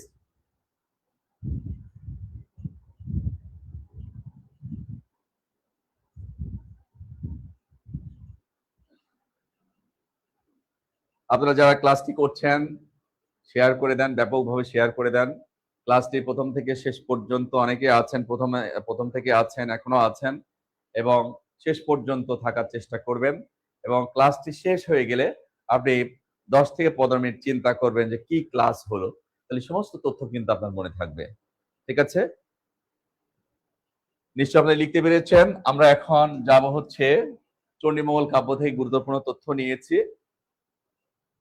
এবার আমরা ধর্মমঙ্গল কাব্য থেকে তথ্য নেব। ধর্মমঙ্গল কাব্য, ধর্মমঙ্গল কাব্য সম্পর্কে একটু শোনেন, তারপরে আপনারা একটু লিখে নেন। মধ্যযুগে কিন্তু দেবতাদের চেয়ে দেবীদের নেতৃত্ব বলেন, কর্তৃত্ব বলেন, দৌরাত্ব বলেন, অধিকার বলেন, সবকিছু বেশি ছিল। পুরো মধ্যযুগ জুড়েই আমরা দেখব যে দেবতাদের কোনো পাত্তা নাই সেখানে। বাংলা সাহিত্যে মধ্যযুগে যে মঙ্গল কাব্য রচিত হচ্ছে সেখানে দেবীদের একটা জয় জয়কার অবস্থা, তাদেরই জয় হচ্ছে সবসময়, দেবতাদের খুব একটা গুরুত্ব আমরা পাবো না সেখানে। তারপরেও মধ্যযুগে আমরা একজন পুরুষ দেবতাকে পাবো, তার নাম হচ্ছে ধর্ম ঠাকুর। তাকে পুজো দিয়েছে হিন্দু নিম্ন শ্রেণীর ডোমরা। তাকে পুজো দেওয়ার উদ্দেশ্য ছিল যে তাকে পুজো দিয়ে তুষ্ট করতে পারলে সন্তান লাভ করা যাবে, যে কারণে নিঃসন্তান লোকেরা তার কাছে ভিড় করেছে। এবং তাকে পুজো দেওয়ার যে প্রধান উপকরণ ছিল সেগুলো হচ্ছে মদ, সাদা মোরগ, পায়রা এবং শুকুর। এগুলো দিয়ে তাকে পুজো দেওয়া হতো, পুজো দিয়ে তুষ্ট করতে পারলে সন্তান লাভ করা যেত।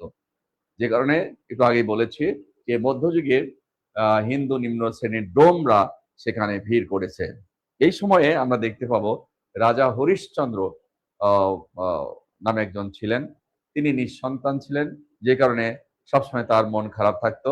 তিনি একদিন কি করলেন, সেই রাজপ্রাসাদ থেকে ধুলার ধরণীতে নেমে এলেন এবং যথারীতি মদ, সাদা মোড়ক, পায়রা, শুকুর এগুলো দিয়ে পুজো দিলে ধর্ম ঠাকুর তুষ্ট হলেন এবং সন্তান বর করলেন। রাজা হরিশ্চন্দ্র রাজপ্রাসাদে ফিরে গেলেন এবং যথাসময়ে সেই রাজপ্রাসাদ আলোকিত করে রাজপুত্রের জন্ম হলো। কিন্তু এদিকে একটা কথা, এই ধর্ম ঠাকুর বলে দিয়েছিলেন যে তুমি সন্তান লাভ করবা, রাজপুত্র আসবে, কিন্তু তোমাকে একটা পরীক্ষার সম্মুখীন হতে হবে। এই কথাটা কিন্তু ধর্ম ঠাকুর বলে দিয়েছিলেন। যাই হোক, রাজপুত্র যখন বড় হলো তখন এই সন্ন্যাস বেশে, অর্থাৎ ধর্ম ঠাকুর সন্ন্যাস বেশে রাজপ্রাসাদে এলেন। এসে সন্ন্যাস বেশে এসে বললেন যে রাজপুত্রকে বলি দাও, তার মাংস টুকরো টুকরো করো, রান্না করো, আমি বসলাম ভক্ষণ করে যাব। অনেক বড় পরীক্ষা কিন্তু, যে রাজপুত্রকে বলি দাও, তার মাংস টুকরো টুকরো করো, রান্না করো, আমি ভক্ষণ করে তারপরে যাব। তখনই রাজা হরিশ্চন্দ্র বুঝতে পারলেন যে তার পরীক্ষা শুরু হয়ে গেছে। তখন এই রাজপুত্রকে বলি দিলে তার পরীক্ষা শেষ হয়ে গেল, রাজপুত্র আসলে বলি হলো না। এই কাহিনীটি আছে এই কাব্যের মধ্যে। এই কাহিনীটিকে বলা হয় রাজা হরিশ্চন্দ্রের কাহিনী। আরেকটি কাহিনী আছে লাউসেনের কাহিনী। রাজপুত্র লাউসেন কোন এক রাজকন্যাকে পাওয়ার জন্য অনেকবার যুদ্ধ করবে, যুদ্ধে রাজকন্যাকে এক সময় তুলে নিয়ে আসবে, কিন্তু রাজকন্যার মন খুব খারাপ থাকলে আবার যুদ্ধের ঘোষণা দিয়ে ওই রাজকন্যা সখীদেরকে সখীদেরকে সেখান থেকে এনে রাজকন্যার পাশে রাখবে। এই দুটো কাহিনী নেই, অর্থাৎ রাজা হরিশ্চন্দ্রের কাহিনী এবং লাউসেনের কাহিনী, এই দুটো কাহিনী নিয়েই মূলত ধর্মমঙ্গল কাব্য রচিত হয়েছে। আপনারা ছোট্ট করে লেখেন যে ধর্ম ঠাকুরকে নিয়ে রচিত কাব্যই হচ্ছে ধর্মমঙ্গল কাব্য। এই কথাটুকু আপনার খাতার মধ্যে লিখে রাখেন, ঠিক আছে? ধর্ম ঠাকুরকে নিয়ে রচিত কাব্যই হচ্ছে ধর্মমঙ্গল কাব্য, এইটি কথা লিখে রাখেন। আর ধর্মমঙ্গল কাব্যের প্রধান কাহিনী হচ্ছে দুটি। এক, রাজা হরিশ্চন্দ্রের কাহিনী। দুই,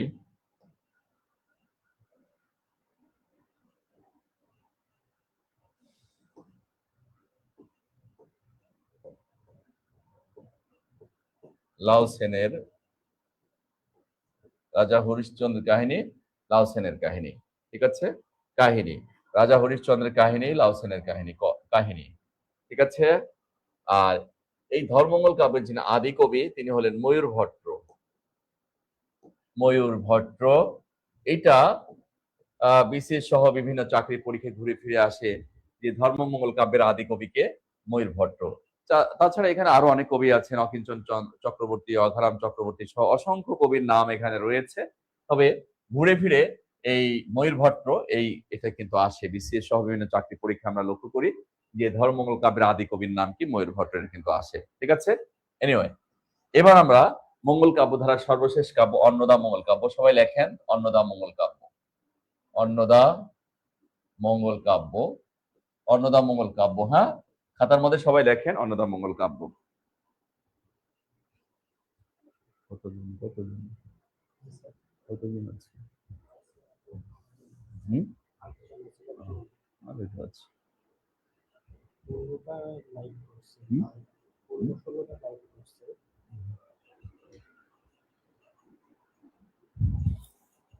অন্নদা মঙ্গল কাব্য সম্পর্কে শোনেন।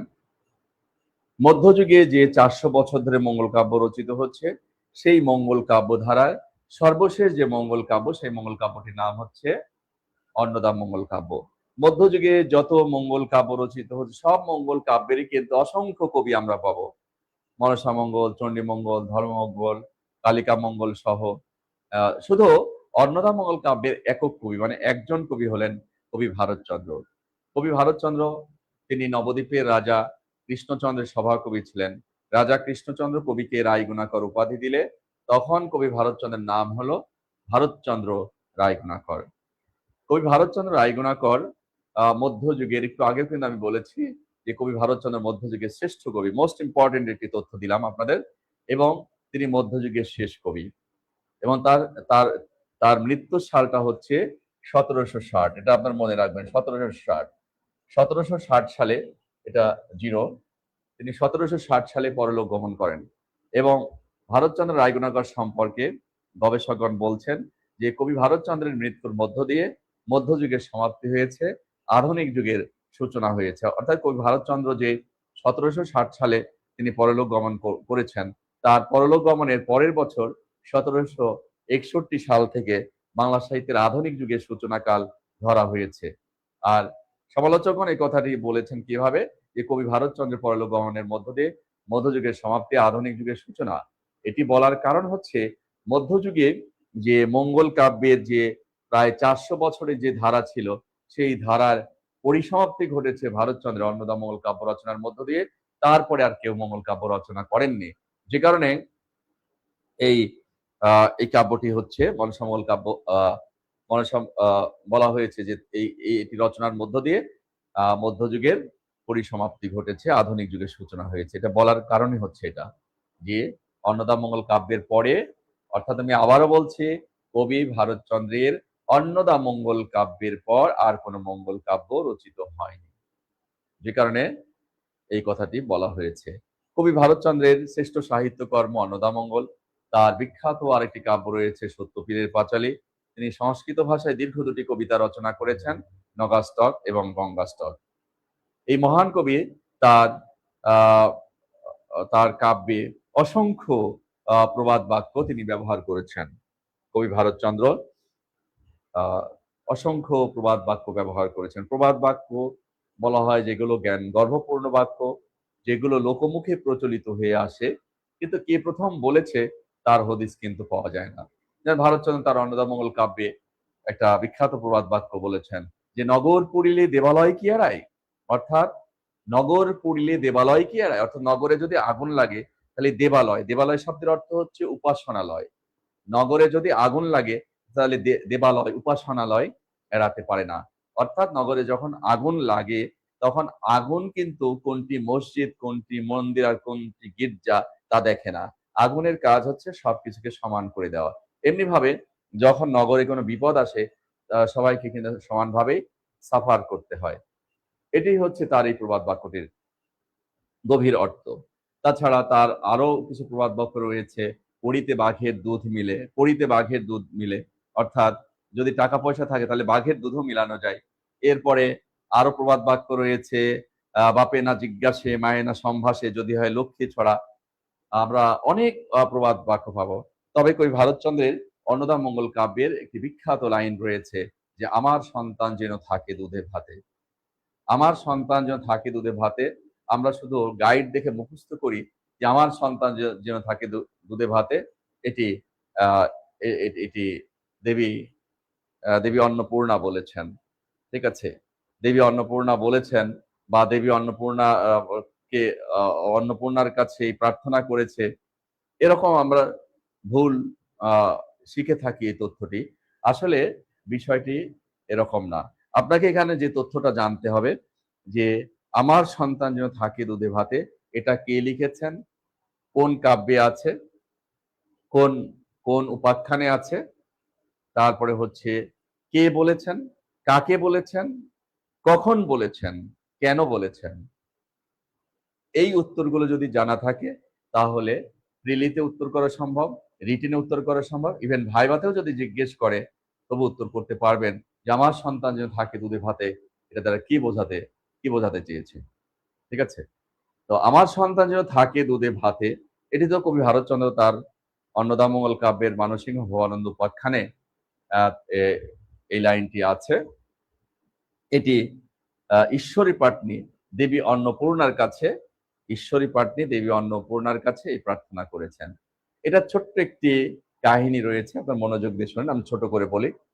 দেবী অন্নপূর্ণা বা দেবী অন্নদা বা দেবী লক্ষ্মী শ্বশুর বাড়ি ঝগড়া করে পালিয়ে যাচ্ছেন। পথিমধ্যে নদী পড়েছে, অর্থাৎ নদীমাতৃক দেশ বাংলাদেশ, সর্বত্র নদ নদী জাল বিস্তার করে আছে।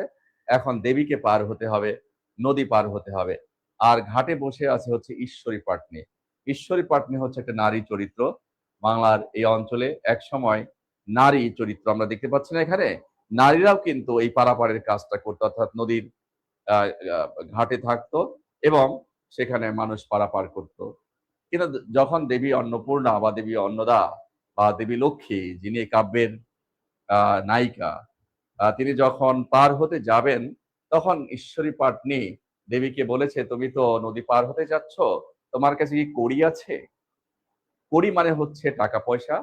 আহ বাংলা সাহিত্যের মধ্যযুগে আমরা দেখব যে আজকের দিনে যে টাকা পয়সা, তখন তো এই ধরনের কাগজে মুদ্রা এ অঞ্চলে ছিল না।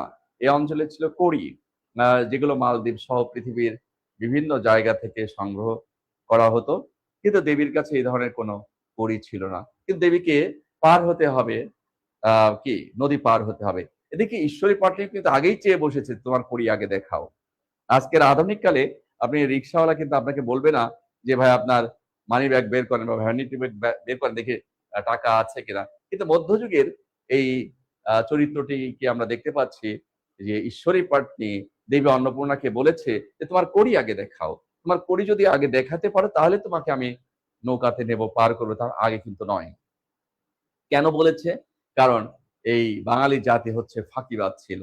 অর্থাৎ নদী পার হয়ে টাকা না দিয়ে দৌড়ে পালায়ে চলে যেত। যে কারণে ঈশ্বরী পাটনি দেবীকে তো আর চেনেনি। যে কারণে বলেছে যে তোমার কড়ি দেখাও। কিন্তু দেবী শেষ পর্যন্ত বললেন যে দেখো, আমি তো এভাবে এসেছি, আমার কোনো কড়ি নেই, আমাকে দয়া করে পার করো। তখনই ঈশ্বরী পাটনি অনেকটা অবজ্ঞা ভরেই দেবীকে বলেছে, দেবী অন্নপূর্ণাকে বলেছে, ঠিক আছে তুমি ওঠো, নৌকায় ওঠো, তোমাকে আমি পার করে দিই। যখনই দেবী অন্নপূর্ণা বা দেবী অন্নদা বা দেবী লক্ষ্মী ঈশ্বরী পাটনির নৌকাতে পা রাখলেন, পা রাখার সঙ্গে সঙ্গে ঈশ্বরী পাটনির এই নৌকার সেউতি বা পাটাতন সোনায় পরিণত হয়ে গেছে। তখন ঈশ্বরী পাটনি ভাবছে, আরে এ তো কোনো সাধারণ নারী নন, এ হতে পারে অসাধারণ কোন নারী, তিনি দেবীও হতে পারেন। তখনই তাকে সম্মান করেছে, সমীহ করেছে। এই সম্মানে সমীহে দেবী তুষ্ট হলেন। দেবী যখন ঈশ্বরী পাটনির নৌকা থেকে নেমে যাবেন, তখন দেবী অন্নপূর্ণা ঈশ্বরী পাটনিকে ডেকে বললেন, ও ঈশ্বরী পাটনি, তুমি আজকে আমার কাছে একটা কিছু চাইতে পারো, তুমি যা চাবা তাই পাবা। তখন ঈশ্বরী পাটনি বললেন যে আমার সন্তান যেন থাকে দুধে ভাতে, আমার সন্তান যেন থাকে দুধে ভাতে। তার মানে কি? তার মানে অধিকাংশ শিক্ষার্থী বুঝে থাকেন যে ঈশ্বরী পাটনির সন্তান বিদেশ বিভুঁইয়ে আছে, সেখানে যেন সে দুধে ভাতে থাকে, ভালো থাকে, এই প্রত্যাশা করেছে। আসলে কিন্তু এর অর্থ এটি নয়। এর অর্থ হচ্ছে, এর অর্থ বোঝার জন্য আপনাদের চলে যেতে হবে আজ থেকে হাজার বছর আগে চর্যাপদে। চর্যাপদে আমরা দেখব যে হেনডন পা তার রচিত পদে বলেছেন যে টালত মোর ঘর নাহি পরবেশী, হাঁড়িতে ভাত নাহি নীতি আবেশী। অর্থাৎ টিলার ওপর ঘর, আমার হাঁড়িতে ভাত নেই, প্রতিদিন আমি না খেয়ে থাকি। অর্থাৎ বাঙালির প্রধান যে অভাবটা ছিল, ভাতের অভাব ছিল। অর্থাৎ এই অঞ্চলের মানুষের ভাতের অভাব ছিল। কিভাবে ছিল? এ অঞ্চলে প্রাকৃতিক দুর্যোগ ছিল। আজকে যেমন প্রাকৃতিক দুর্যোগ, আজ থেকে হাজার বছর আগেও এ অঞ্চলে প্রাকৃতিক দুর্যোগ ছিল।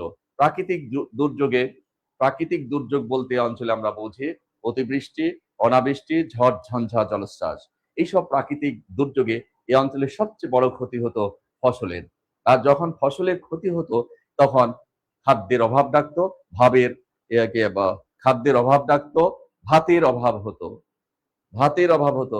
আর এই ভাতের অভাব হলে তখন বহির্বিশ্ব থেকে খাদ্য আমদানি করা যায়নি, আর কৃষি প্রযুক্তির উন্নয়ন ঘটেনি। ফলে কি হতো?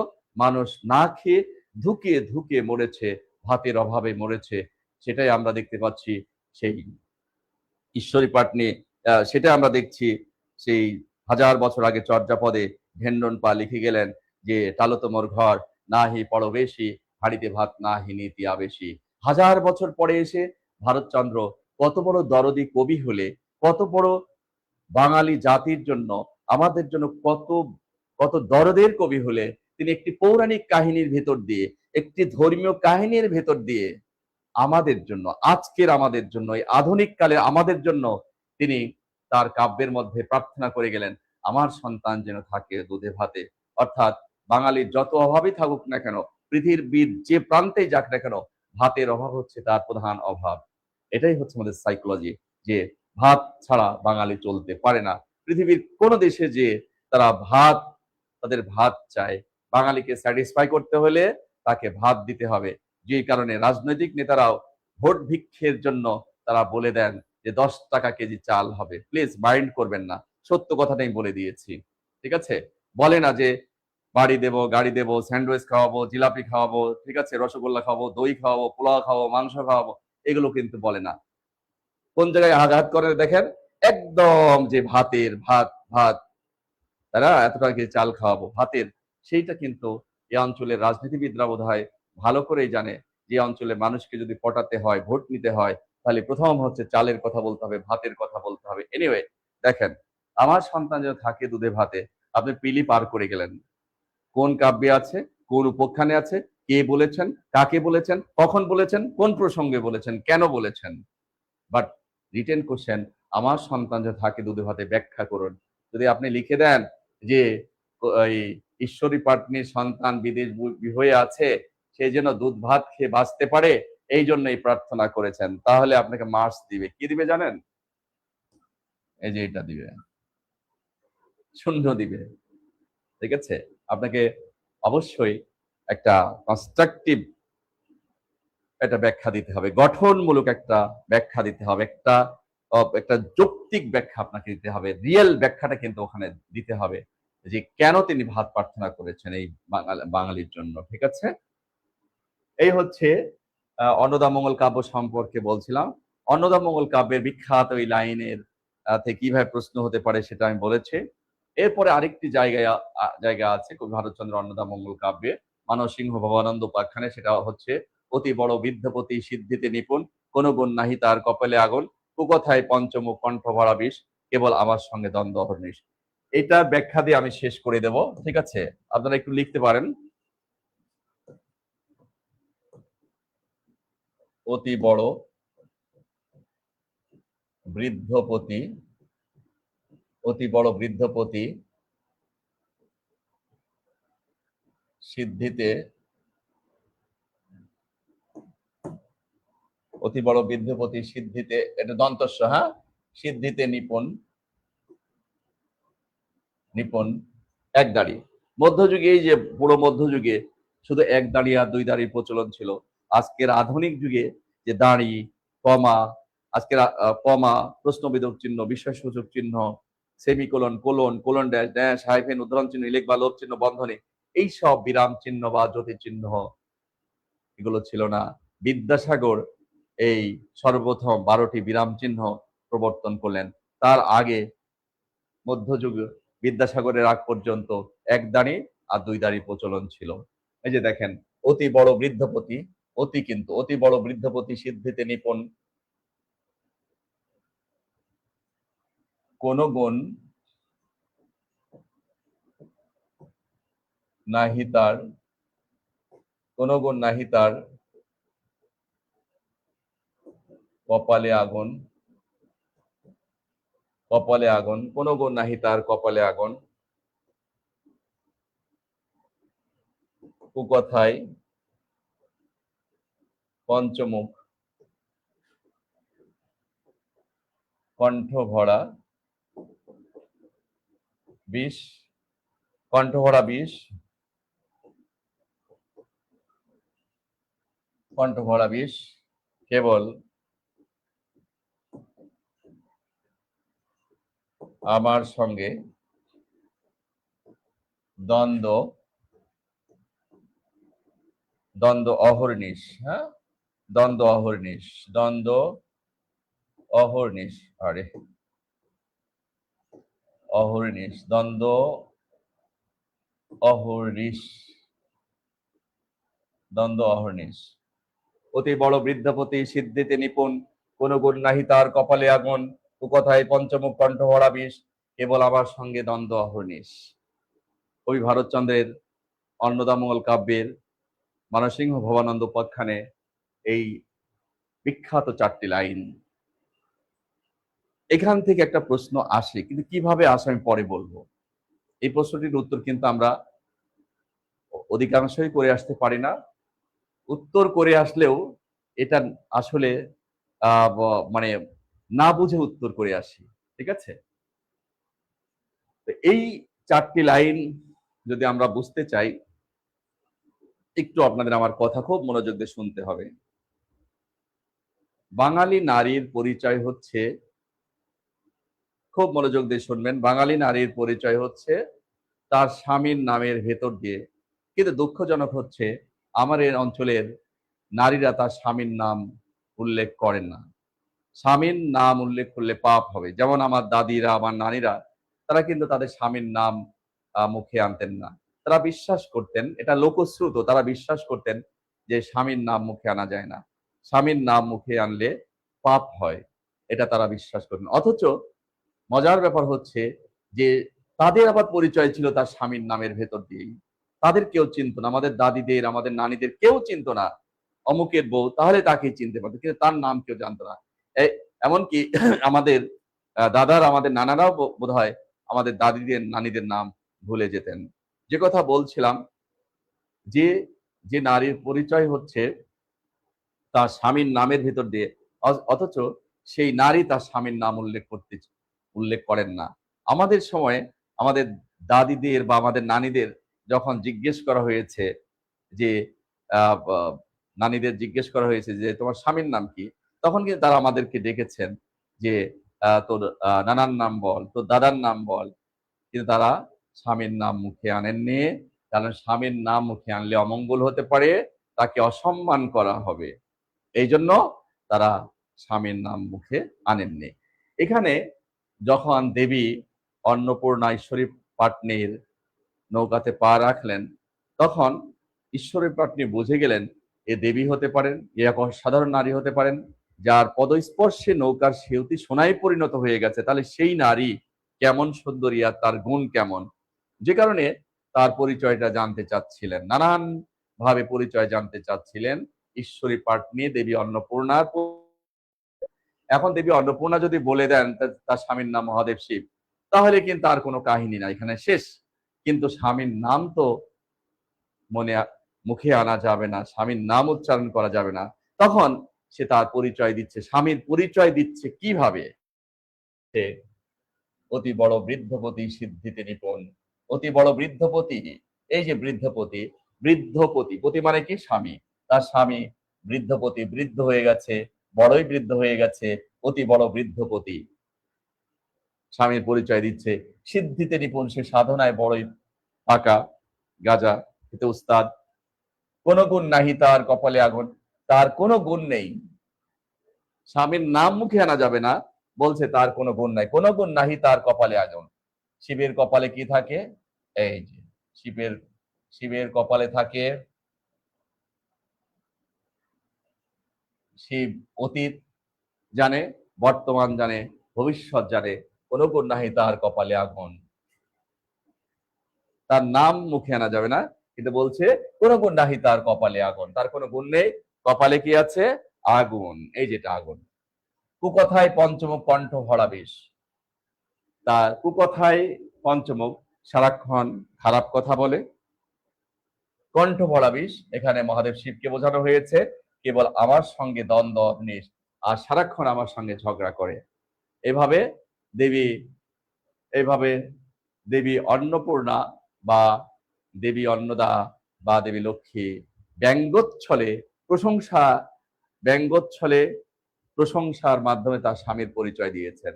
এখানে প্রশ্নটা হবে কি, দুটো লাইন দিয়ে বলতে পারে, এখানে দেবী অন্নপূর্ণা তার স্বামীর প্রশংসা করেছেন, স্বামীর বদনাম করেছেন, স্বামীর ব্যঙ্গোচ্ছলে প্রশংসা করেছেন, ব্যঙ্গোচ্ছলে প্রশংসার মাধ্যমে স্বামীর পরিচয় দিয়েছেন। সঠিক উত্তর হচ্ছে ব্যঙ্গোচ্ছলে প্রশংসার মাধ্যমে স্বামীর পরিচয় দিয়েছেন। ব্যঙ্গোচ্ছলে প্রশংসা অর্থাৎ বিশেষণের অতিশয়ন আছে, আবার ব্যঙ্গ আছে, ব্যঙ্গোচ্ছলে তিনি তার স্বামীর পরিচয় দিয়েছেন এখানে। ঠিক আছে, প্রশ্নটা কিভাবে হতে পারে বলে দিলাম, যে দুটো লাইন দিয়ে এখানে তার স্বামীর দেবী দেবী অন্নপূর্ণা বা দেবী অন্নদা কিভাবে তার পরিচয় দিয়েছেন, প্রশংসা করেছেন, প্রশংসা করেছেন, পরিচয় দিয়েছেন, ব্যঙ্গ করেছেন। ব্যঙ্গোচ্ছলে প্রশংসার মাধ্যমে, এই কথাটি লিখে রাখেন সবাই, ব্যঙ্গোচ্ছলে প্রশংসার মাধ্যমে স্বামীর পরিচয় দিয়েছেন দেবী অন্নপূর্ণা বা দেবী অন্নদা।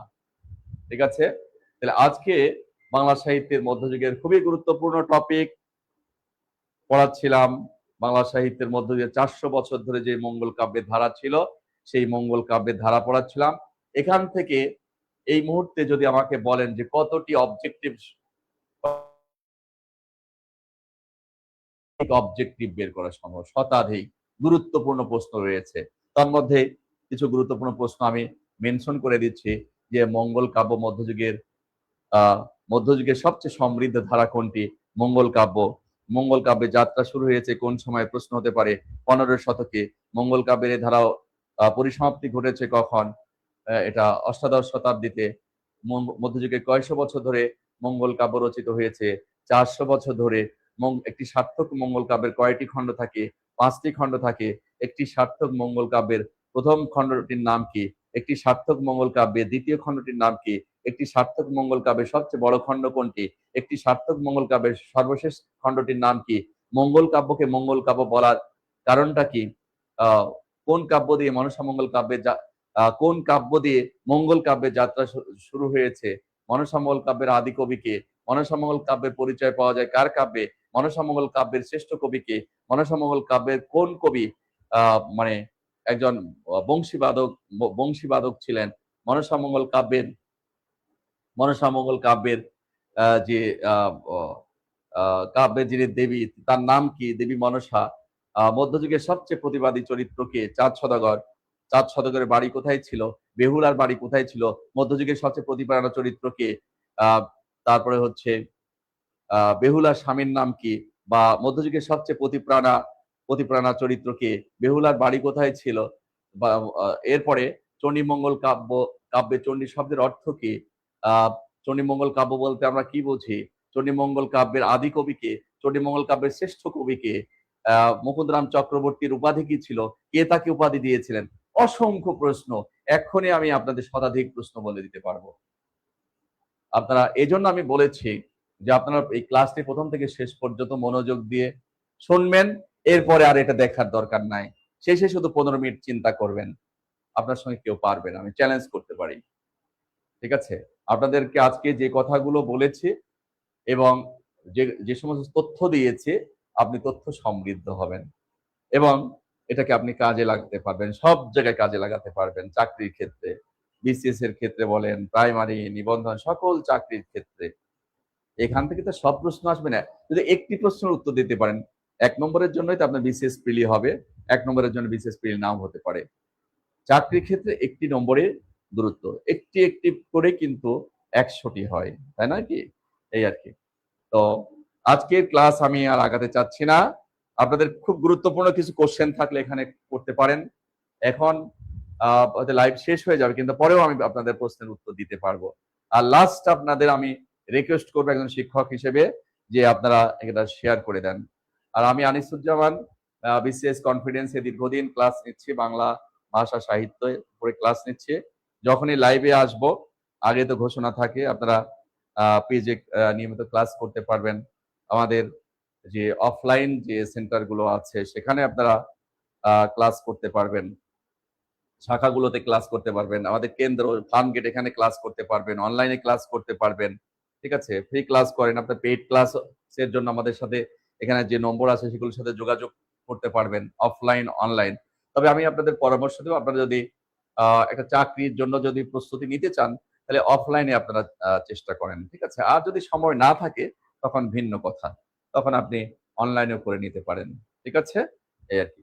তো আজকে আমি আর কথা বাড়াবো না, আজকের ক্লাস এখানে শেষ করতে যাচ্ছি। তার আগে আমি বলবো, যারা প্রথম থেকে শেষ পর্যন্ত অনেক ধৈর্য নিয়ে এই ক্লাসটা করেছেন এবং এই ক্লাসে যদি এতটুকু উপকৃত হন, তাহলে আমার এই শ্রমটা সার্থক হবে, আমার ক্লাসটা সার্থক হবে। ঠিক আছে, তো আজকে ক্লাস এখানে শেষ করছি।